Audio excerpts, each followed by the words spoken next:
5 సార్లు ఎమ్మెల్యేలు, ఒక దఫా సర్పంచ్. కానీ ఇల్లు మాత్రం పోరిగుడిసెనే. అధికారంలో ఉన్న ఆస్తులెందుకు ఆళ్లు కూడబెట్టలేదు? ఎమ్మెల్యే అంటే విలాసవంతమైన భవనాలు, ఖరీదైన కార్లు, కోట్ల రూపాయల ఆస్తులు అనే చర్చలు వినిపించే ఈ రోజుల్లో 5 సార్లు ఎమ్మెల్యేగా, అనంతరం మరో 5 సంవత్సరాలు సర్పంచ్గా సేవలందించిన ఓ మాజీ ఎమ్మెల్యేల ఇండ్లు చూస్తే మాత్రం ఆశ్చర్యపోవడం ఖాయం. 5 సార్లు ఎమ్మెల్యే, ఒకే ఒక్క పెంకుటిల్లు. నేటి కోటీశ్వరులైన నాయకుల మధ్య కళ్ళు చెదిరేలా నిలిచిన ఆనాటి ప్రజా ప్రతినిధుల నిజాయితీ నివాసాలు అద్దం పడతాయి.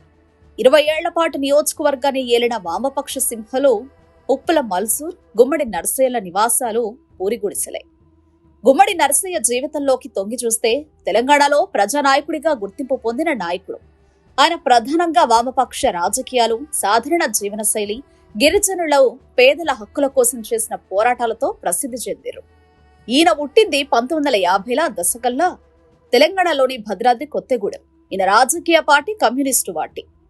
ఇల్లందు నియోజకవర్గం నుంచి పలుమార్లు ఎమ్మెల్యేగా ఎన్నికయ్యారు. 1983, 1985, 1989, 1999, 2004 వరకు రాజకీయాల్లోకి వస్తే తరతరాలు కూర్చుని తినేలా ఆస్తులు కూడబట్టే రోజుల్లో యావత్ దేశాన్ని ఆలోచింపజేస్తున్న ఆ చారిత్రాత్మక మేడలు లేని అసలు కథ.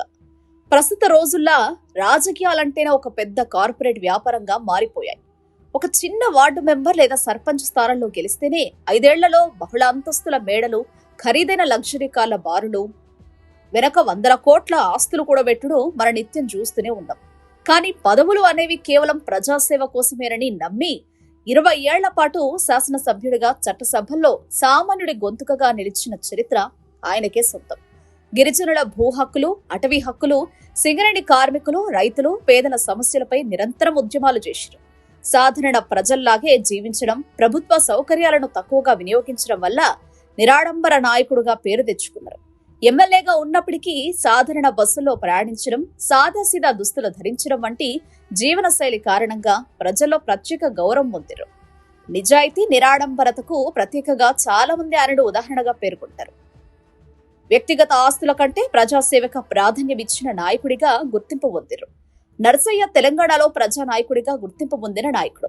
ఆయన ప్రధానంగా వామపక్ష రాజకీయాలు, సాధారణ జీవనశైలి, గిరిజన, పేదల హక్కుల కోసం చేసిన పోరాటాలతో ప్రసిద్ధి చెందారు. గిరిజనుల భూ హక్కులు, అటవీ హక్కులు, సింగరేణి కార్మికులు, రైతులు, పేదల సమస్యలపై నిరంతరం ఉద్యమాలు చేశారు. సాధారణ ప్రజల్లాగే జీవించడం, ప్రభుత్వ సౌకర్యాలను తక్కువగా వినియోగించడం వల్ల నిరాడంబర నాయకుడిగా పేరు తెచ్చుకున్నారు. భద్రాద్రి కొత్తగూడెం జిల్లా టేకులపల్లి ప్రాంతానికి ఆయన చెందినవారు. రైతులు, గిరిజనులు ఎదుర్కొంటున్న సమస్యలు ఆయనను ప్రజా ఉద్యమాల వైపు ఆకర్షించాయి. 1978లో టేకులపల్లి గ్రామ సర్పంచ్గా ఎన్నికై ప్రజాసేవ ప్రారంభించి రాజకీయ పార్టీ వైపు అడుగులు వేశారు. గా క్రమంలో ఆయన communist party of India, new democracy సిద్ధాంతాలను అనుసరించారు. గా పార్టీ ఎన్నికల గుర్తింపు లేకపోవడంతో ప్రతి ఎన్నికల్లో స్వతంత్ర అభ్యర్థిగా పోటీ చేశారు. అందువల్ల ఆయన ఎన్నికల గుర్తు మారుతూనే ఉండేది. అయినప్పటికీ ప్రజల మద్దతుతో విజయం సాధిస్తూ వచ్చారు. ఇల్లందు నియోజకవర్గం నుంచి మొత్తం 5 సార్లు ఎమ్మెల్యేగా గెలిచారు.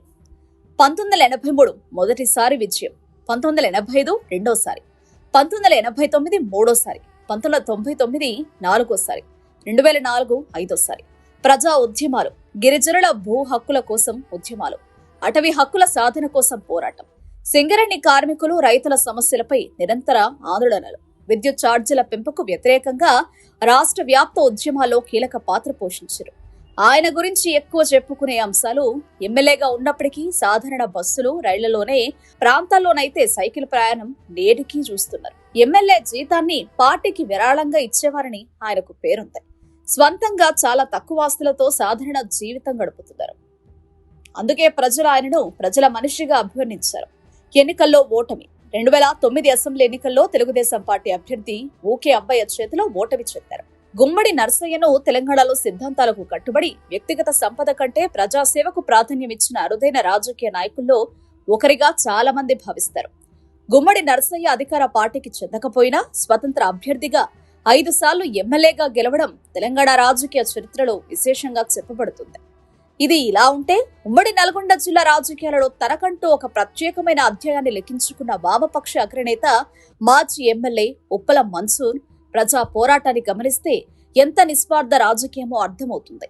ఎమ్మెల్యే ఉప్పల మన్సూర్ చనిపోయేంత వరకు కనీసం ఒక సొంత పక్క ఇల్లు కూడా కట్టుకోకుండా నిరుపేదగా బతికిన ఒక అరుదైన నాయకుడి గాథ ఇప్పుడు సామాజిక మాధ్యమాలలో ఒక పెద్ద సంచలనంగా మారింది. ఆయన 1952 నుండి 1972 మధ్యకాలంలో ఏకంగా 5 సార్లు సూర్యాపేట నియోజకవర్గం నుండి సిపిఎం పార్టీ తరపున ఎమ్మెల్యేగా అత్యధిక ప్రజాదరణతో ఎన్నికయ్యారు. ఎవరైనా 20 ఏళ్ల పాటు ఎమ్మెల్యేగా ఉంటే రాజధాని నగరాలలో 100 గజాల స్థలాలు, పెద్ద బంగ్లా నిర్మించుకుంటారు. కానీ మన్సూర్ మాత్రం ఎమ్మెల్యే పదవి ముగిసిన తర్వాత కూడా తన సొంత ఊరిలో ఒక సాధారణ సర్పంచ్ గా పోటీ చేసి గెలిచి ప్రజల మధ్యనే సామాన్యుడిగా ఉండిపోయారు. సూర్యాపేట జిల్లా పరిధిలోని మోతే మండలం సిరికొండ గ్రామంలో ఉన్న ఆయన నివాసాన్ని చూస్తే ఇలాంటి ఆర్భాటాలు లేని ఆనాటి రాజకీయ నాయకుల విలువలు, నిఖార్సైన నిజాయితీ ఎంతటి ఉన్నతమైనదో మనకు స్పష్టంగా అర్థమవుతుంది. ఇంకా ఈ నిజాయితీ పరుడైన ప్రజా ప్రతినిధి 1999లో తన తుది శ్వాస విడిచే వరకు కూడా ఎలాంటి సౌకర్యాలు లేని కేవలం మట్టి గోడలతో కూడిన ఆ చిన్న పెంకుటిల్లట్లోనే జీవించడం విశేషం. ఆయనతో పాటు ప్రతి కష్టంలోనూ తోడుగా నిలిచిన ఆయన ధర్మపత్ని లచ్చమ్మ కూడా కన్ను మూసే వరకు అదే పాత ఇంట్లోనే కాలం గడిపారు. నేడు రాజకీయాల్లో విలువలు నశించి ఓట్ల కోసం నోట్ల కట్టలు విసిరే సంస్కృతి పెరిగిపోయిన తరుణంలో ఉప్పల మన్సూర్, గుమ్మడి నర్సయ్యల నివాసం ఒక పవిత్ర దేవాలయంలా నిలిచి నేటి నాయకులకు ఒక చెంపదెబ్బ అని చెప్పుకోక తప్పదు. ఆస్తిపాస్తులు సంపాదించకపోయినా ప్రజల గుండెల్లో చెరగని స్థానాన్ని సంపాదించుకున్నాయి ఇటువంటి మహోన్నత వ్యక్తులు వీరి చరిత్రను నేటితరం యువత, కాబోయే పాలకులు ఖచ్చితంగా తెలుసుకోవాల్సిన అవసరం ఉంది. ఇలాంటి విలువలతో కూడిన రాజకీయం మళ్లీ వస్తేనే దేశానికి నిజమైన అభివృద్ధి సాధ్యమవుతుంది. ఇంకా ఈ కథ కేవలం ఒక ఇంటి గురించి మాత్రమే కాదు. ప్రజా ప్రతినిధుల జీవనశైలి, రాజకీయ విలువలు, ప్రజాధనం పట్ల బాధ్యత వంటి అంశాలపై మళ్లీ చర్చ మొదలయ్యేలా చేస్తుంది.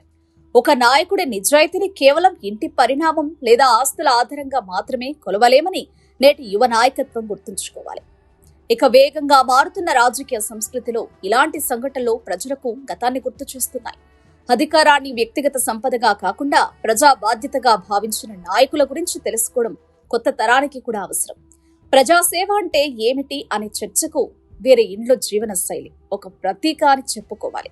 5 సార్లు ఎమ్మెల్యేలుగా పనిచేసి 20 ఏళ్ల పాటు అధికారంలో ఉన్న ఆస్తులు కూడబెట్టకుండా పెంకుటింట్లోనే బతికిన ఉప్పల మన్సూర్, గుమ్మడి నర్సయ్యల నిజాయితీ రాజకీయాలను నేటి అవినీతి పాలకులతో పోల్చినప్పుడు మీకేమనిపిస్తుంది? చేదినమ్మ ఏమి రాజకీయాలురా అని దుమ్మెత్తిపోయాలని అనిపిస్తుంది. నిజమే కదా? ఈ తరం ప్రజా ప్రతినిధులు కూడా విలాసవంతమైన భవనాలు, కాళ్ళ ఆర్భాటాలను పక్కన పెట్టి నాటి వామపక్ష నేతల తరహాలోనే నిస్వార్థంగా ప్రజాసేవ చేయాలని మీరు భావిస్తున్నారా? అయితే రాజ్యాంగ హక్కుల కోసం, రైట్ టు రీకాల్ చట్టం అమలు కోసం పోరాటాలకు సిద్ధం కావాల్సిన సమయం ఆసన్నమైంది. ఇలాంటి నాయకుల జీవిత చరిత్ర భావి భారత పౌరులకు పాఠశాల విద్య నుంచే పాఠంగా ఉండనియరు పాలకులు. ఎందుకంటే ప్రజలు చైతన్యమైతే వాళ్ళు ఆటలు సాగవన్నది వాళ్ళ నమ్మకం. ప్రశ్న ప్రగతికి మెట్టు, ప్రశ్నించడం అలవాటు చేసుకుండని మేధావులు పిలుపునిస్తున్నారు. ఎవరో వస్తారని ఎదురు చూసి మోసపోయే కన్నా నీకు నీవుగా బలపడు, నిజాయితీ కోసం కలబడు అని నేటి యువతరానికి విఘ్నత గల వర్గాలు పిలుపునిస్తున్నాయి. కలం నిజం వైపు నడిస్తే సమాజం మార్పు వైపు అడుగులు వేస్తుంది. చెప్పాల్సింది చాలా ఉంది, చదవాల్సింది మిగిలే ఉంది. Sakinala Sudhakar Patel, senior journalist. Q News లో ఎడిటర్లు కావాలను మీడియా రంగంలో మీ టాలెంట్ కు ఇది సరైన వేదిక. 2 నుంచి 3 సంవత్సరాల అనుభవం ఉండి Photoshop, Premiere Pro, After Effects లో నైపుణ్యం ఉన్నవారు కావాలను. ఫ్రెషర్స్ కూడా అవకాశాలున్నాయి. ఆసక్తి ఉన్నవారు వెంటనే సంప్రదించండి. 8143001981.